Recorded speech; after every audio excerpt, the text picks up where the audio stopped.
Dans un petit village au cœur de l'Afrique, les anciens racontent l'histoire de Mama Nyoka, une sorcière mystérieuse qui vivait en harmonie avec la jungle.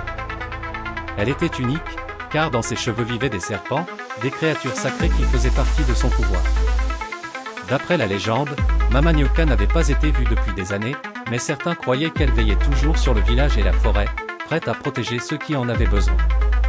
Les enfants écoutaient ces histoires avec fascination et peur, imaginant la sorcière au serpent dans l'ombre de chacun. Un jour, alors que le soleil déclinait et que le village baignait dans la lumière dorée du soir, une silhouette étrange apparut à la lisière de la jungle. C'était Mama Nyoka. Elle portait une longue robe de tissu traditionnel, et dans ses cheveux, des serpents vivants ondulaient doucement. Ses yeux brillaient d'une lumière mystérieuse, et elle semblait faire corps avec la nature autour d'elle. Les animaux de la jungle s'approchaient sans crainte, comme s'ils la connaissaient depuis toujours. Mama Nyoka avait une présence puissante, mais sereine, et le silence de la jungle semblait amplifier sa majesté.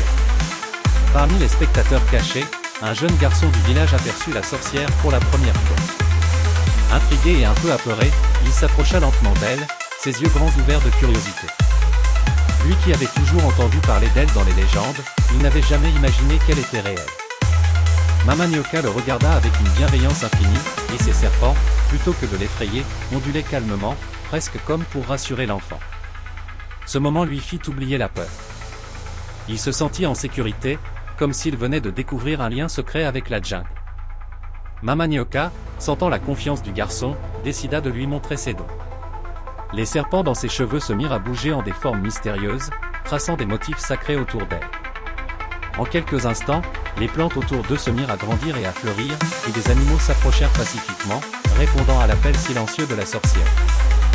Elle lui expliqua alors, « Les serpents sont mes guides et mes protecteurs. Ils me donnent le pouvoir de veiller sur la jungle et d'honorer la terre. Tant que je suis là, le village et la forêt sont en sécurité. » Le garçon écoutait, émerveillé par cette sagesse ancienne.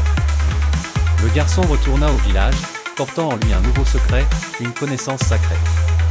Il regarda la jungle une dernière fois, et Mama Nyoka lui fit un signe de la main depuis l'ombre des arbres, ses serpents se fondant dans le paysage. Dans la lumière dorée du coucher de soleil, il sentit un lien indéfectible avec la nature et la promesse de protéger la forêt. Dès ce jour, il garda le secret de Mama Nyoka et veilla à respecter la jungle, comme un gardien silencieux de sa magie.